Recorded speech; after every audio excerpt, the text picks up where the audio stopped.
We are at the Estancia Hotel, La Jolla, just down the street from the Salk Institute, about a 3-minute walk, and John Young has just walked those 3 minutes for us. He's the Nomis Foundation Chair. The Nomis Foundation is the Laboratories for Immunobiology and Microbial Pathogenesis, which is quite a mouthful.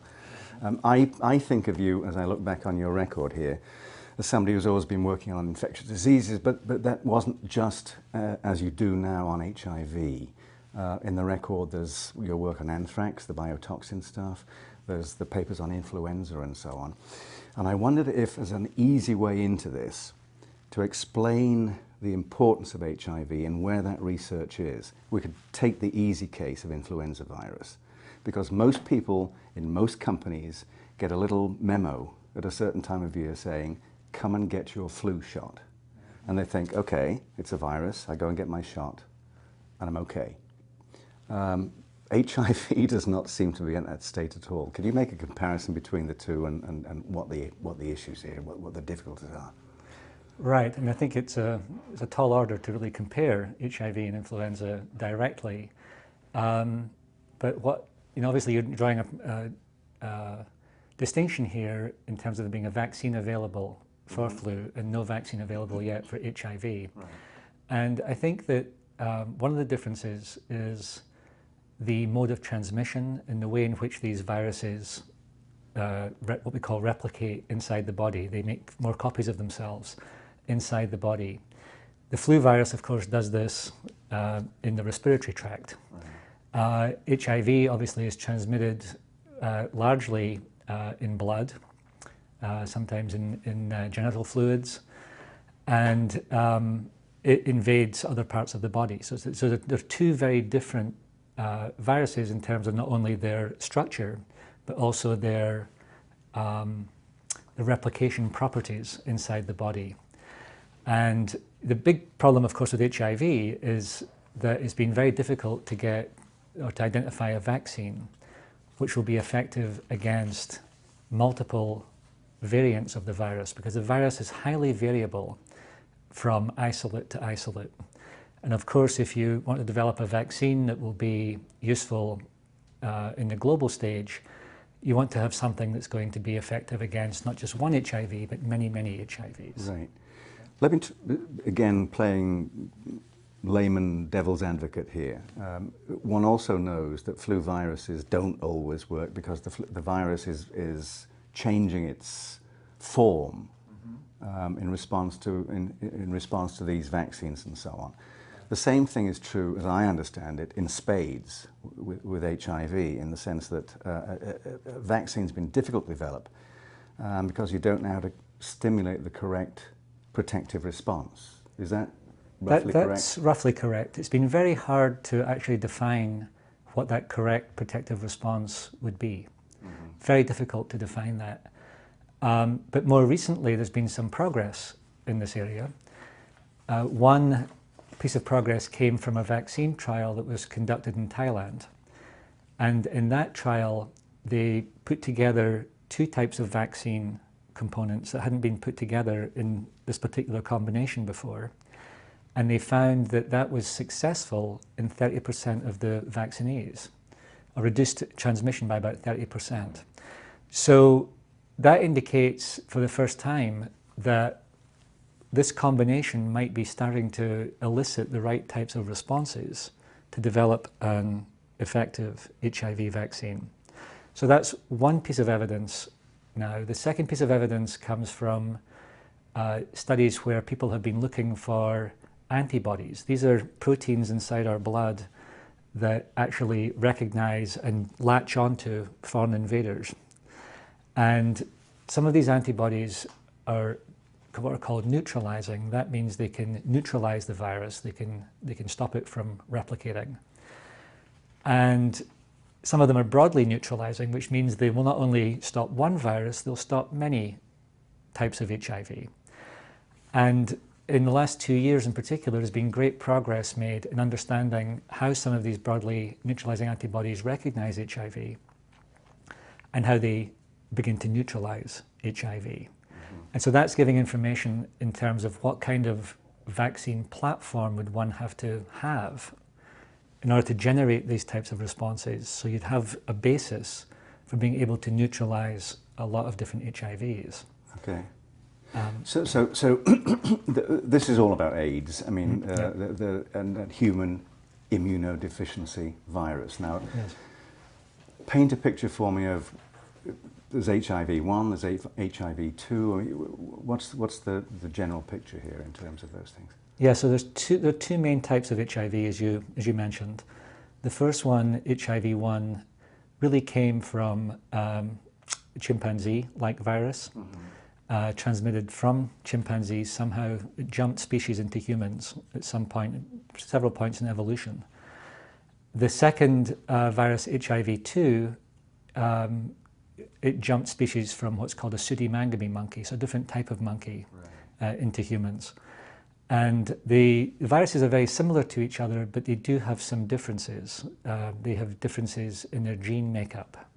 So they can be distinguished based on the types of genes that they have, but they're very similar viruses.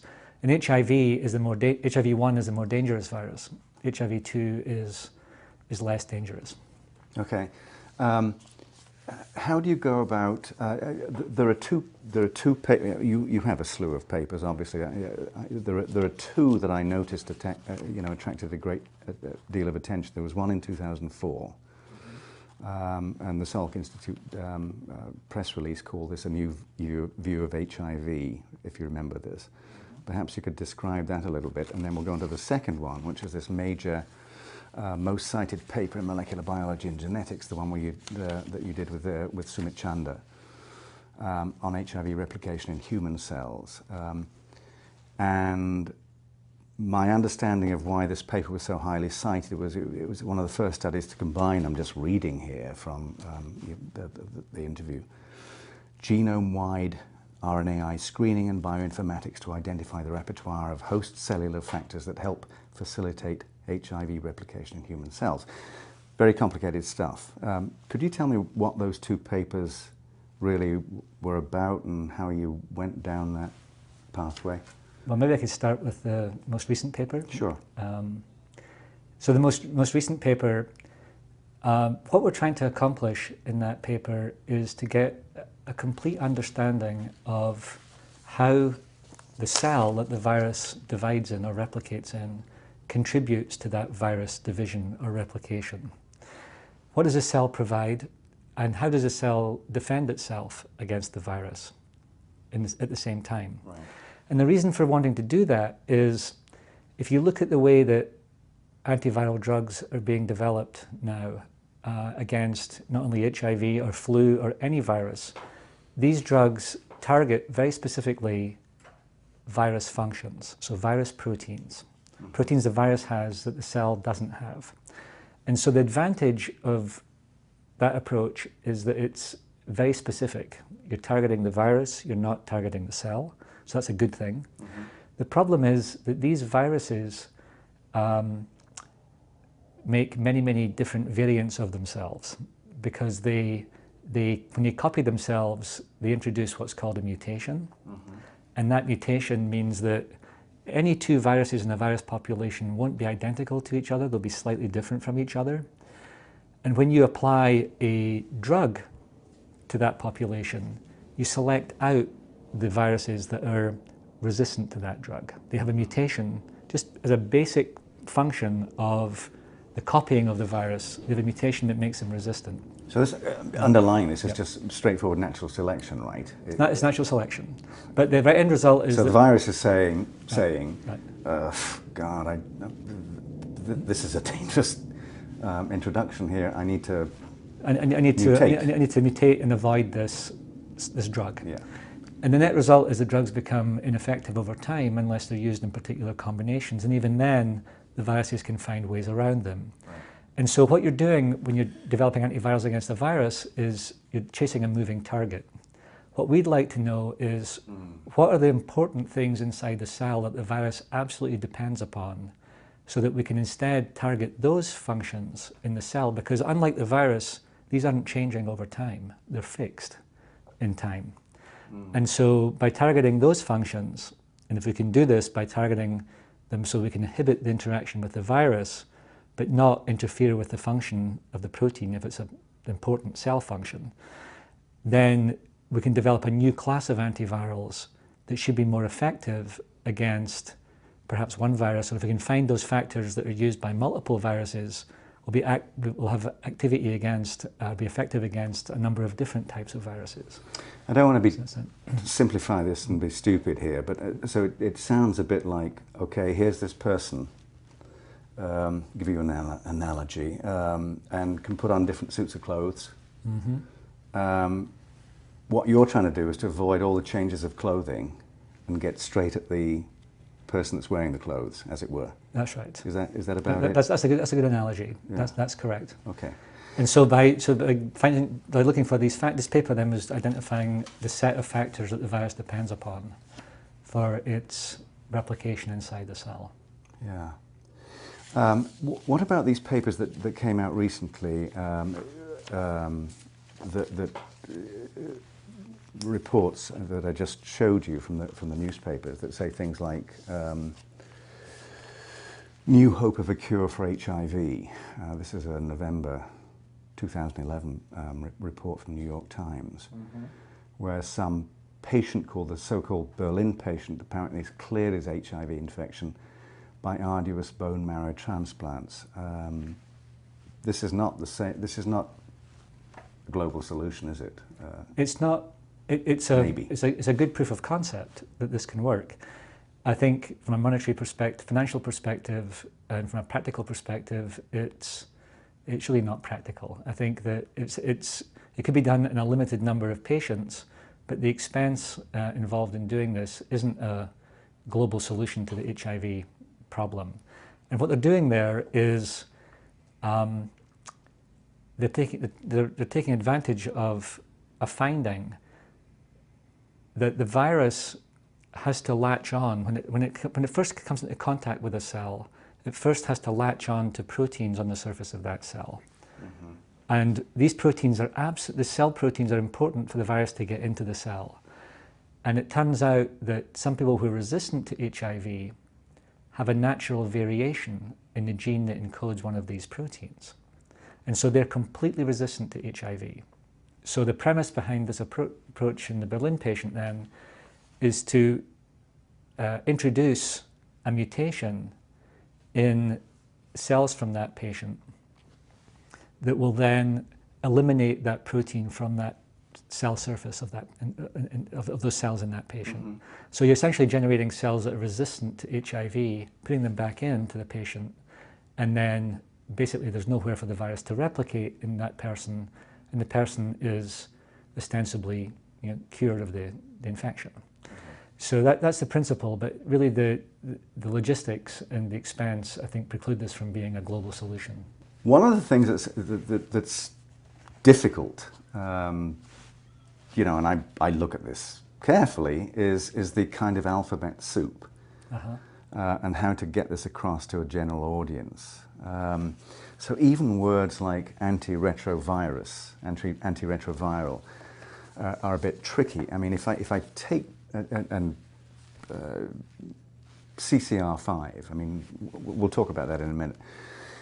If I think back to some of the basic biology that most people probably do remember, and we're at the Salk Institute, so Francis Crick is a major player here, Crick and Watson, papers on DNA, obviously, and Francis's paper in '58 set out the central dogma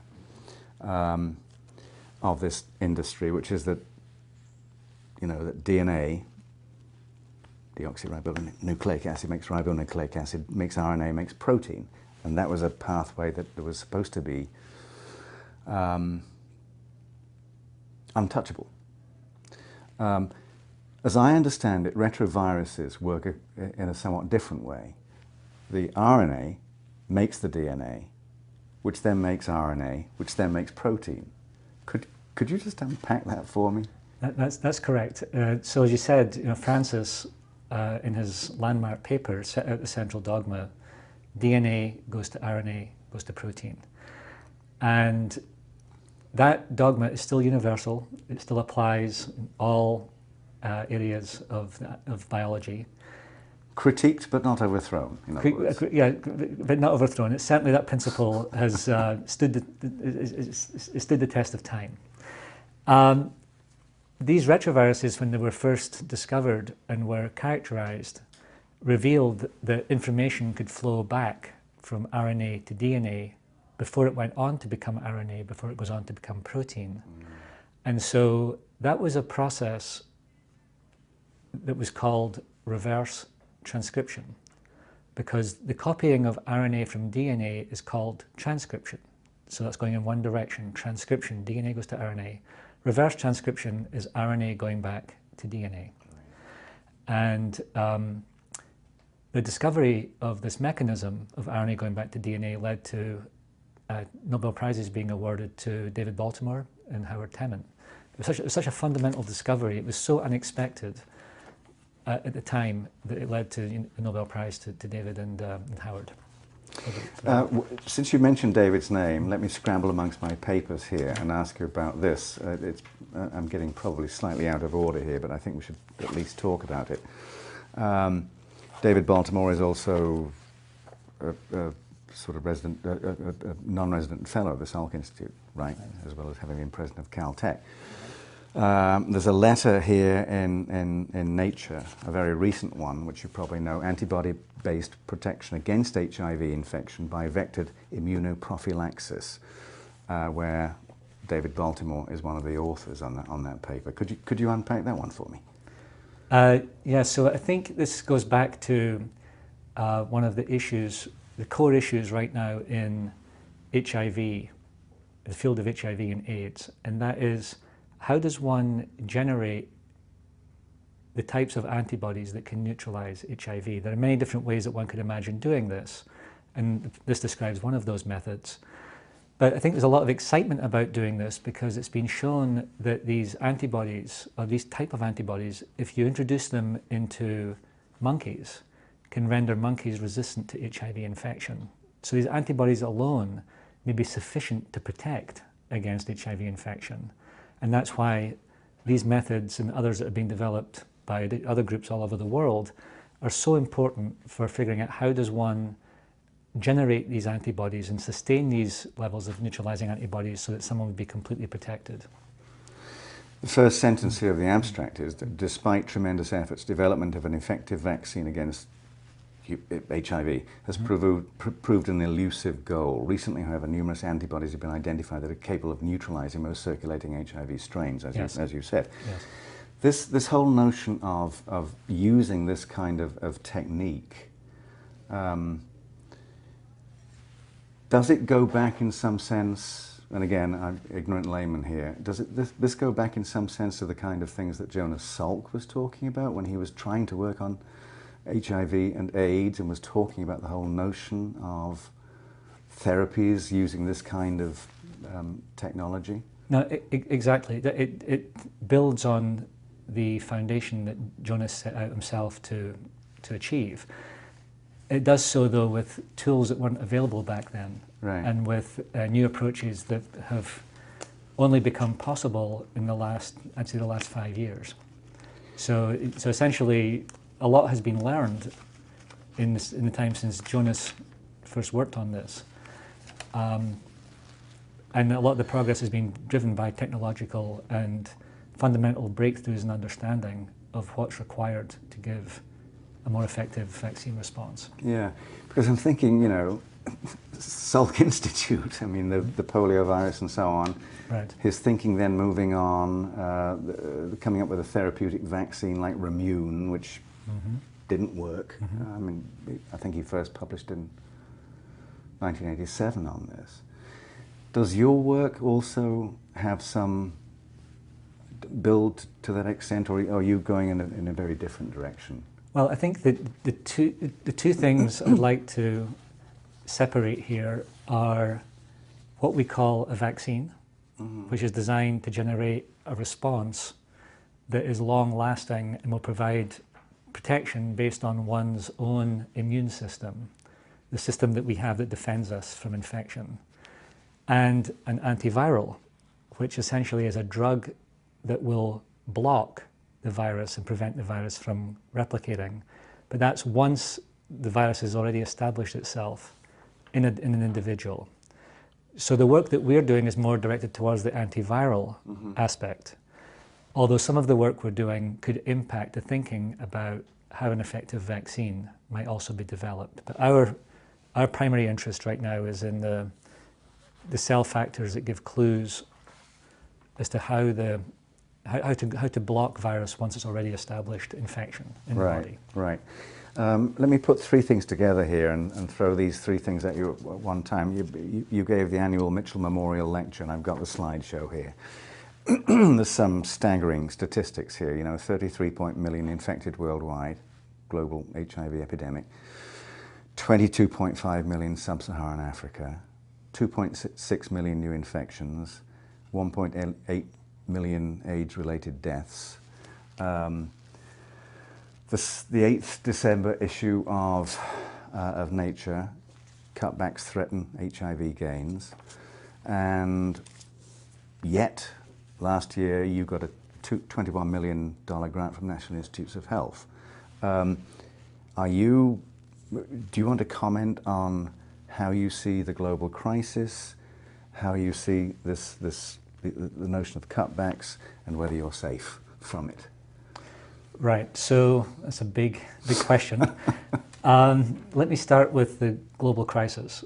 And what's very clear is that there's been quite a bit of progress in stabilizing HIV in most parts of the world.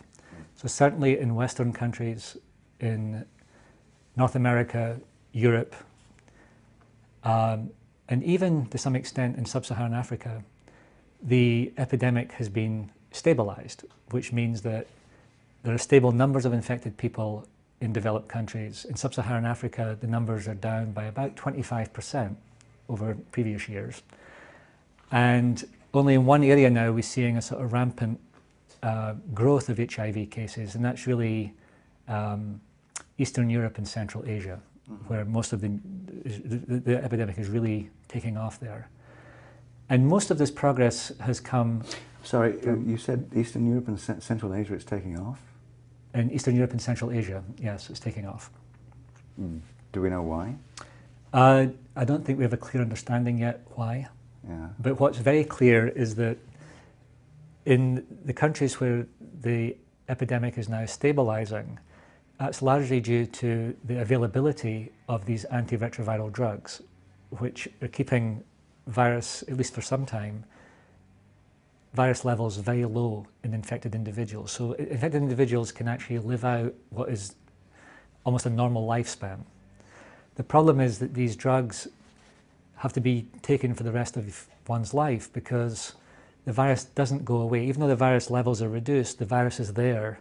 It exists in these very long-lived, what we call reservoirs inside the body. And when the drugs are removed, the virus can rebound and come back and repopulate that body. And so you have to take these drugs for a long time. And the problem with that is long-term toxicity of the drugs. Right.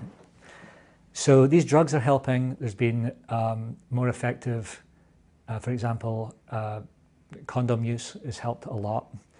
The Global Fund to Fight AIDS, which you refer to in one of these articles, has been absolutely critical. It funds not only, there's one for AIDS and TB and for malaria. It's been absolutely critical for providing the infrastructure and the logistical support to make this progress. If the funds get cut back, there's a very good chance that we could go back to a situation where HIV again takes off in a very uncontrolled way in these countries, and we lose all the gains that we've made over the last 5 years. Okay, so again, another possibly ignorant question from ignorance. Jonas comes up with a polio vaccine. There's also Sabin as well, and so on and so forth. And largely polio has gone? Is that roughly? It's largely gone. Largely gone. Yes. So the vaccine seemed to work largely in those cases. Right. Correct me if I'm wrong here, but what you're saying here is that in preventing HIV infection, there isn't an effective vaccine against HIV, but even if there were, because of the nature of the animal, that might still not be effective, and so you need a new paradigm, which is to target these cellular factors, these antivirals. And that's a very different way of thinking about it. Right. That's correct. Targeting the cellular factors is a new paradigm. And there is one example that comes out of a clinical study done so far, looking at this protein, which is called, cellular protein called CCR5. Right. So CCR5 is a protein, it's the protein I mentioned earlier that sits on the surface of a cell, and the virus docks onto that protein so it can get into the cell. So CCR5 has to be there and the virus has to use it to get into the cell. There are now classes of drugs that have been developed that bind to that CCR5 protein, and they prevent it from interacting with HIV. And so that drug, which targets a cellular factor, can be used to stop HIV gaining access into the target cell. So these two things, both coming from the Salk Institute, in a sense, they're actually different. The technology's moved on, and the understanding of the cell has moved on. That's correct. What does CCR5 stand for, by the way? So CCR5 is an important protein that's used as part of the immune system. Yeah. And so what it normally does is it normally binds to another protein, and that protein is called a chemokine. Right. And that chemokine binds the protein and activates the protein for its normal function in the immune system. And this receptor is a receptor for a class of chemokines called CC chemokines. So CC is from the CC chemokine, R is for receptor, and this is number 5. It's just that I always like writing scientists on their terminology. I mean, I was asking somebody last week, why is it called sonic hedgehog? Some of these things are really interesting. You're obviously not saying, and I'm not putting words in your mouth, you're not saying that a vaccine against HIV is a bad idea. You're saying that, great, but in your view, again, not putting words in your mouth, that if you found something which is actually underpinning the entire process at the cellular level, right, that although the vaccine would work, it might be a stopgap, and what we need to do is to get even drill further down. I think that's about right? I think that's true, and I think that going one step further, what I'd argue is that what we're really most interested in are not just the factors that are used by HIV or the factors that are used by influenza. We're interested in those factors that are used by both. Right. And by, in fact, multiple different viruses, because if we can identify those factors and develop drugs against those factors, one could imagine developing antivirals that would be very broad-acting, working against a large number of different viruses. And that would be a major breakthrough if we could actually accomplish that. So this letter to Nature, human host factors required for influenza virus replication, again, Sumit Chanda, yes, your colleague at Sanford Burnham, yes, is a co-author on this one. That's what you've been saying, that you're looking for a common underpinning. A common underpinning, that's correct. Okay. Take me back a bit further now. Go back to how you got into this business, and go back, if you would, even to school days. Okay. Did you always want to do science? Was it a science teacher? Were your parents in science? What was the book you read? I mean, what was the... This started somewhere, John. Yeah, it started somewhere. So I grew up in the UK. Yeah. It's a slightly different system there. We are tracked into various areas of interest or disciplines at an earlier age.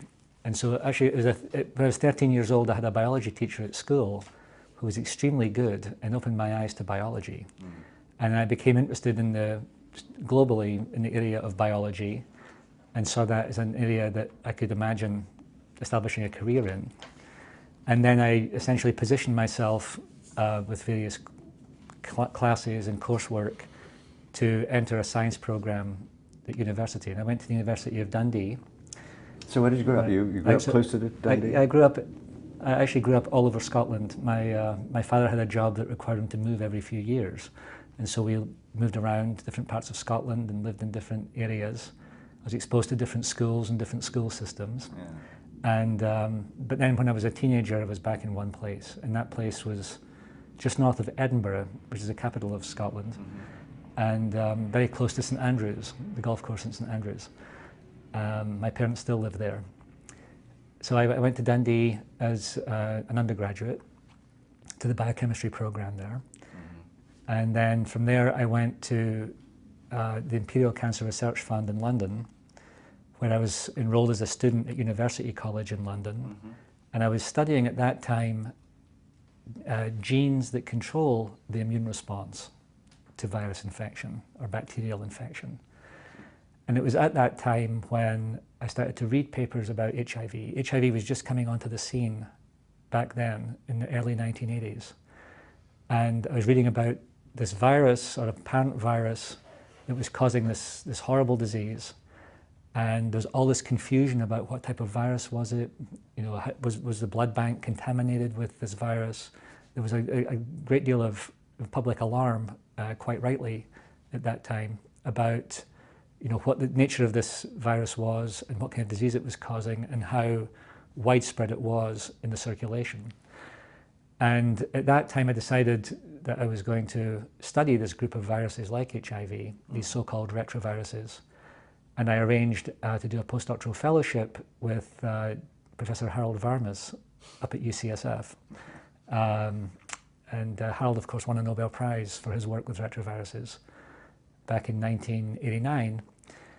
And so I went to Harold's lab so I could actually learn about these viruses, learn how to work with them, and learn what the key questions were in the HIV field. Yeah.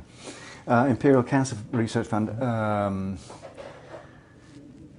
most recently was headed by Paul Nurse. Yes. Who's now president of the Royal Society, is also heading up that new complex around your old college and my old college, University College London, which is massive investment in this area. So it'd be interesting to see how all that stuff comes out. No, it looks very exciting. I've got some great ideas. Yeah. So, are you going to possibly work with them over there, do you think? I don't know yet. I've had some discussions with people, but there may be some collaborations emerge. Harold Varmus and Mike Bishop. Yes. Both of whom have an interest and a clear avocation for making connections between science and society. Mike's written on this. Harold has certainly written extensively on this. He's been director of the National Institutes of Health, now running National Cancer Institute.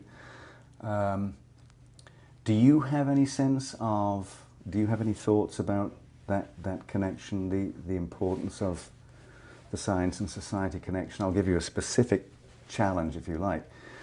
When he came into office, President Obama said that his administration would restore science to its rightful place. Where's that? What is it? Is rightful place of science in society? Yeah. I think that we have a duty to society to continue to uncover the fundamental aspects of basic life. I think that's a very important thing that we can contribute to society, and that's independent of how that knowledge can be used to advance human health. I think these two things are interlinked, but I think each is critically important for society to function properly. I think that science is clearly not only an intellectual discipline, it's also an enormous economic engine. I think if you look at the finances and the economy around universities, around biotech industry, the pharma industry, look at the level of innovation and creativity in this country that is centered on science. I think we've got a tremendous role to play in the years going forward as we try to re-establish this economy as one of the premier economies in the world. And I think that the rightful place for science is to I think there's the continued investment in science so that the goals of science can be met, and then that can then feed back into society and help fuel our economy going forward. I think that we also, though, as scientists, have a responsibility to present our findings in a way that the general public can understand and appreciate. I think too often the alphabet soup that you mentioned gets in the way. It's a barrier that gets in the way of communication between scientists and the more general public. And I think that we have a responsibility to reach out and to help educate the general public about the types of advancements that we're making, so that they have a better appreciation of how those hard-earned tax dollars are being spent and can see the fruits of all of that labor. You've come a long way since then. I mean, you have labs now, you have students, you've had postdocs, There was a book that you probably will remember since you grew up in UK by Peter Medawar, whose name certainly you will know, called Advice to a Young Scientist. What's your advice to a young scientist? Advice to a young scientist. My advice is focus on a big problem. Stay focused on that. Try to answer a big question with the tools that are available to you now, and devote all your effort and time to doing that. There are always opportunities for outstanding scientists in this discipline, even at times when funding is shrinking and there may be just many positions available, less positions available than in the past. I think that a lot of young scientists can sometimes focus on the wrong things. They get distracted by thinking about other types of skills they might have to acquire at the time when they should be just using the resources available to them and the environment available to them to try to do something important and try to uncover something that's fundamentally new that gives us insights into things we had no idea about. So I think that, I would say that enjoy your time as a young scientist. It's the one time when you don't have to worry about raising your own money for the most part. You have many colleagues around you who can contribute to your work, and you can contribute to their work. Enjoy that time, but find a big problem and go after it. Okay. There's a co-author on several of your papers, somebody called Marian Manchester. Yes. Which is your wife. Yes. Right, down at Scripps. Yes. TSRI.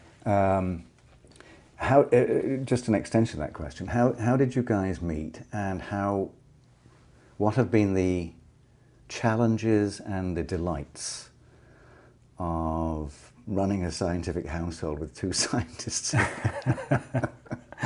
Well, the first part of that question is easy. How did we meet? So we met many years ago when we were both postdoctoral fellows. We met at meetings, we became friends, and then that friendship blossomed into romance.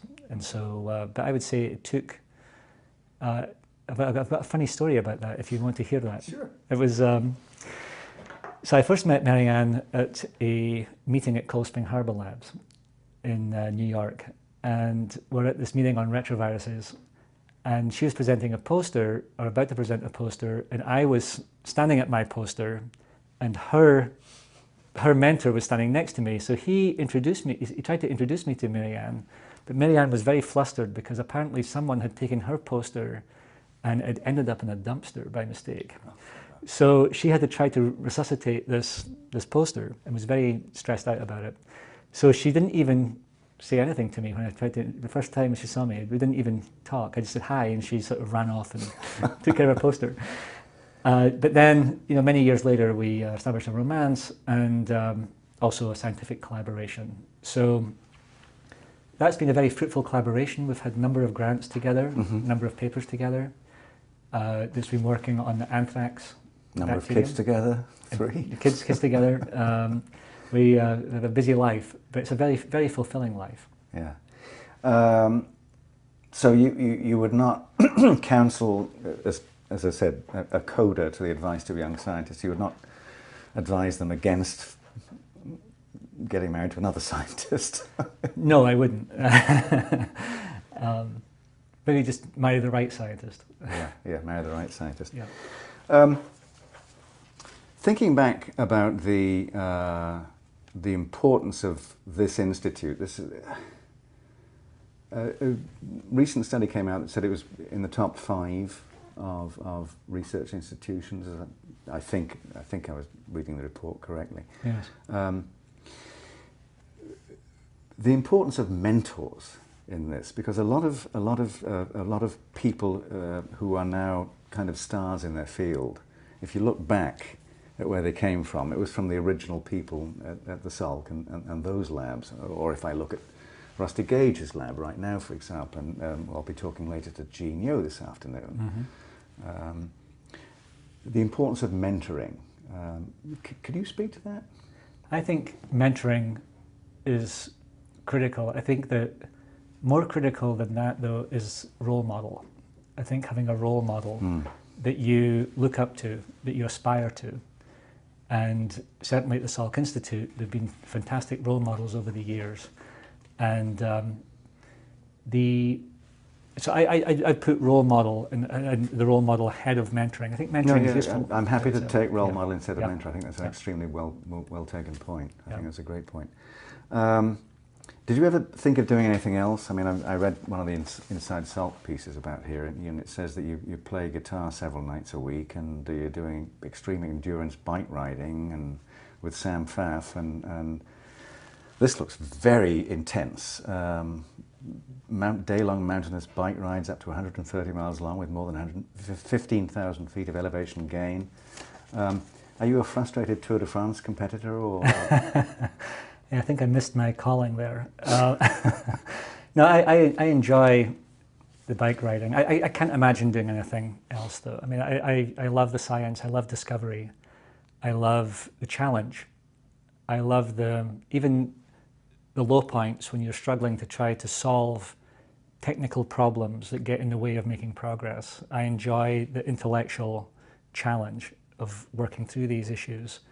And then the discoveries, when they happen, are there's no real word to it. They're euphoric. They're absolutely euphoric. When they happen, they only happen every now and again. But when you make one and you realize that you're looking at something that no one else in the world has ever seen before, there's really nothing quite like it. So I couldn't imagine doing anything else now. This is a very public subject you're engaged in. You're engaged at the bench level, but HIV, AIDS. Do you think? I mean, do you think about this? Do you think, oh, this is such a tragedy and so on? And does it impact you in that sense? It does. I mean, it inspires us. It inspires us to learn more of the fundamentals. It inspires us to ask ourselves more deeply, okay, we have this body of information, we know this much, but what are we missing? What are we missing that's not allowing us to see how to better tackle this problem? Mm-hmm. So I think I think we do think about that a lot. There's a couple of questions I always ask people, and some people want to know the question in advance, but it kind of spoils it a bit, so I'm going to spring these on you. Okay. Now the first one is, if I gave you a time travel token, this is about the history of science and your forebears. If I gave you a time travel token and said you could bring to your dinner table anybody from any period of history that you could sit down with, just ask them some questions that have really been bugging you and wondering how they got those ideas and so on. It doesn't have to be scientists either. Is there anybody you'd really love to talk to? I would love to have sat down with Watson and Crick in 1953. Mm-hmm. And I mean, the discovery of the DNA structure had such a profound effect on biology. And just, you can go back and you can try to piece together what it was like at that time for the field to make this realization that here is the structure of DNA, here is how genetic material is passed on from one generation to the next. It is so it is by far the most important discovery in the last 50 years, 60 years. And I would love to have been involved in the discussions and in a way shared in the excitement that was generated at that time, because that was so pivotal for our field. You obviously had the chance to talk to Francis. Briefly, yes. So Francis and I overlapped for about a year and a half after I came to Salk. Have you talked to Jim about this as well? I haven't talked to Jim specifically about this, and I'd love to have had them both together, as I said. Yeah, I know. And then of course, the Salk still has Sidney Brenner, who was also Sydney was there at the same time, and he has many stories of his own, so he can give you a flavour of what it was like. Yeah. Briefly, where do you think? What's your sense of where this field that you're engaged in so passionately at this point is going? I mean, what's the microRNAs and all this sort of thing, and right. I mean, my sense is that this field is exploding right now in terms of information generation, information flow. So we're understanding how the genes and the proteins contribute to HIV infection. As you say, microRNAs play a role. They're very important. These are small pieces of RNA that regulate, for example, how proteins in the cell are made. These are about, what, 20 nuclei? They're very small. Yeah. They're very small RNAs. But also there are thousands and tens of thousands of lipids inside the cell. So these are droplets, like fatty droplets inside the cell. Many different types of those. Many different types of small, what we call metabolites. These are small drug-like molecules, or same size as drugs. Many different types of those. And the question is, how does this whole, not how each of these things works individually, but how does this whole system work as a whole to regulate, in this case, HIV infection, but more broadly, in biology, we're all moving towards this more systems level understanding of how things work. Over many years, we've been what's called reductionist. We have reduced these systems down to the most simple units, so we can understand how each piece functions in isolation from the rest of the system. And that's been very, very rewarding, and has been very successful in telling us how a particular protein works. But what it doesn't do, it doesn't tell us how that protein works in the context of the rest of the system. And so this area, which is now called systems biology or integrative biology, I see as being one of the major growth areas, not just in our field, but in a number of different fields. And the goal will be, at some point, we'll have enough understanding of this system, we can recreate this on a computer and have a computer run how the system works. And the beauty of doing that will be that one could imagine asking, if I perturb the system, if I was to say have a drug that targeted this part of the system and this part of the system, what effect would I expect to see on, in our case, HIV replication? And you could run the computer simulation, and the computer will tell you what effect you expect to see. And by doing things in this way, one could imagine developing drugs mainly on a computer screen. Find the targets that have the most effect and develop drugs against those and only those, and don't worry about the rest of the system. Right. And that will be true for HIV, it'll be true for cancer, it'll be true for metabolic disorders, diabetes, and so on.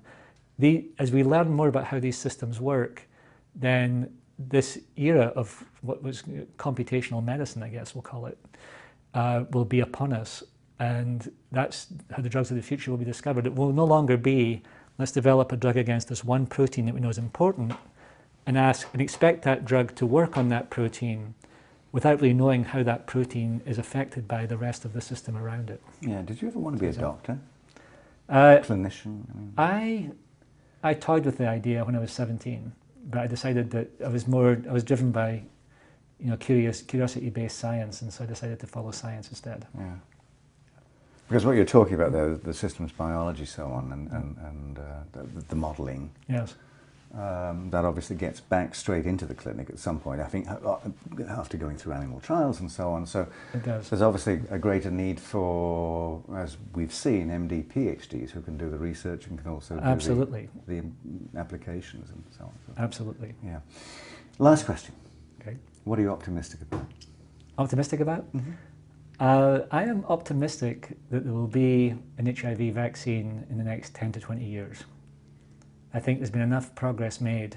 There's still caveats, there's still issues with the existing vaccine approaches, but I think we're starting to get insights now that I think will shape the field in the next decade or two that will, I think, really have a significant impact on vaccine design, and hopefully we can improve upon what's been done, what's come before. And at the same time, in our labs, hopefully develop an understanding of these viruses and how they replicate, so that we can contribute to development of broad-spectrum drugs that will inhibit these virus infections across the board. Just to be clear, though, just on this final point, yes. The vaccine is one thing that you're optimistic about, but the kind of things you're doing, there's this kind of transformational moment that you're talking about here. Yes. Is almost, in a sense, designed to make vaccines obsolete, isn't it? I wouldn't say obsolete, because you don't want to be in a position where a virus has evolved to the point where, in an unpredictable way, it can now get around the vaccine and you have nothing left in the... So these are totally in parallel? They are totally in parallel. I see them as being interdependent interdependent goals.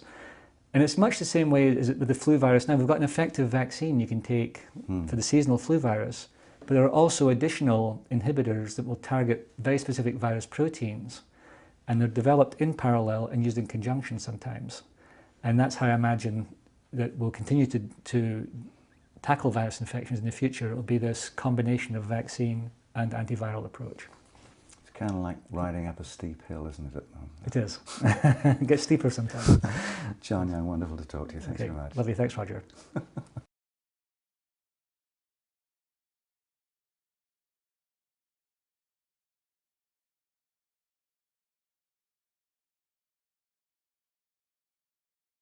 Is that roughly correct? That's roughly correct. It's been very hard to actually define what that correct protective response would be.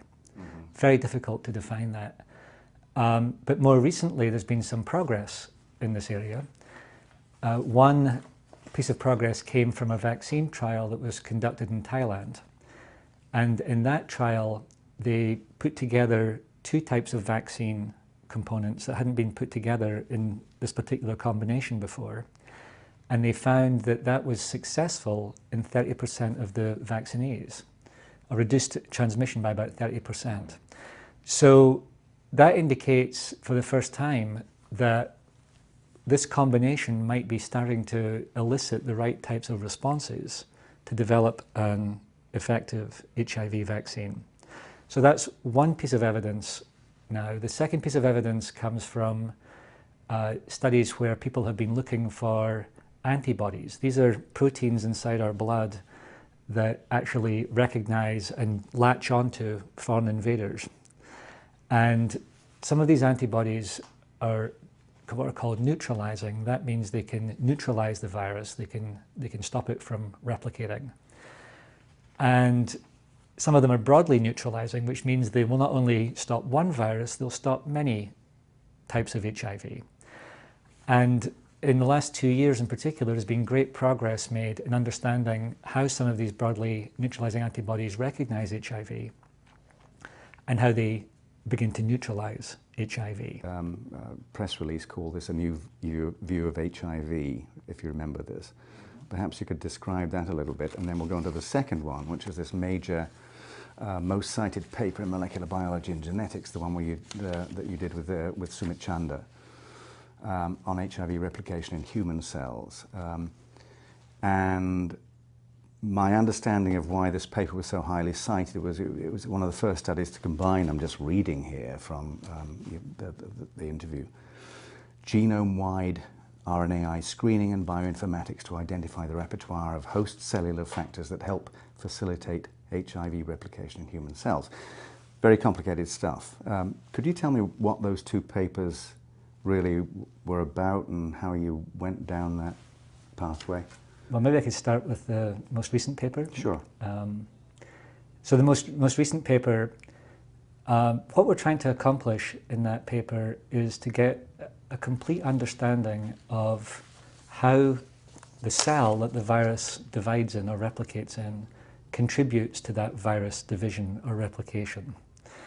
What does a cell provide, and how does a cell defend itself against the virus at the same time? Right.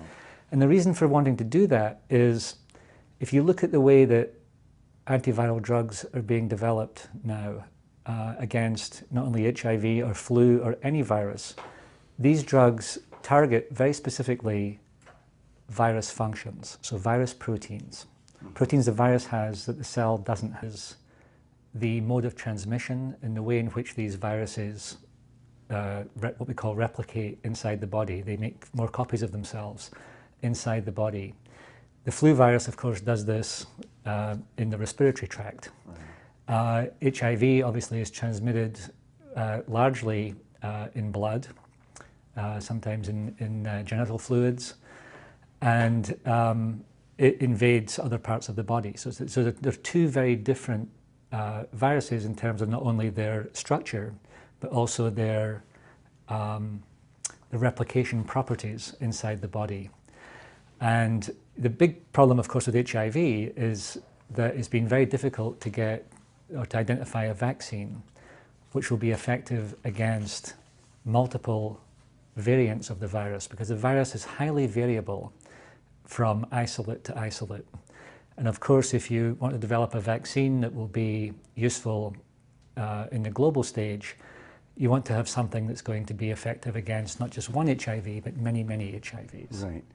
Let me, again, playing layman devil's advocate here. One also knows that flu viruses don't always work because the virus is changing its form in response to these vaccines and so on. The same thing is true, as I understand it, in spades with HIV, in the sense that a vaccine's been difficult to develop because you don't know how to stimulate the correct protective response. And so that's giving information in terms of what kind of vaccine platform would one have to have in order to generate these types of responses. So you'd have a basis for being able to neutralize a lot of different HIVs. Okay. So this is all about AIDS. I mean, and human immunodeficiency virus. Now, yes. Paint a picture for me of, there's HIV-1, there's HIV-2. I mean, what's the general picture here in terms of those things? Yeah, so there are two main types of HIV, as you mentioned. The first one, HIV-1, really came from a chimpanzee-like virus. Transmitted from chimpanzees. Somehow it jumped species into humans at some point, several points in evolution. The second virus, HIV-2, it jumped species from what's called a pseudimangami monkey, so a different type of monkey, into humans. And the viruses are very similar to each other, but they do have some differences. They have differences in their gene makeup. So they can be distinguished based on the types of genes that they have, but they're very similar viruses. And HIV-1 is the more dangerous virus. HIV-2 is less dangerous. Okay. How do you go about? There are two. You have a slew of papers, obviously. There are two that I noticed attracted a great deal of attention. There was one in 2004, and the Salk Institute.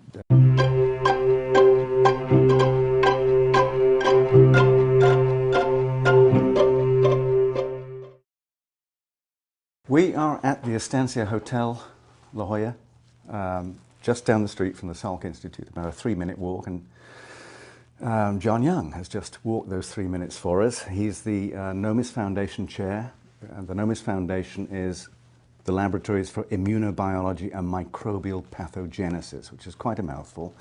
I think of you, as I look back on your record here, as somebody who's always been working on infectious diseases, but that wasn't just as you do now on HIV. In the record, there's your work on anthrax, the biotoxin stuff, there's the papers on influenza and so on. And I wondered if, as an easy way into this, to explain the importance of HIV and where that research is, we could take the easy case of influenza virus. Because most people in most companies get a little memo at a certain time of year saying, come and get your flu shot. And they think, okay, it's a virus, I go and get my shot, and I'm okay. HIV does not seem to be in that state at all. Could you make a comparison between the two and what the issues here, what the difficulties are? Right, I mean, I think it's a tall order to really compare HIV and influenza directly. But what, obviously you're drawing a distinction here in terms of there being a vaccine available for flu and no vaccine available yet for HIV. Right. And I think that one of the differences is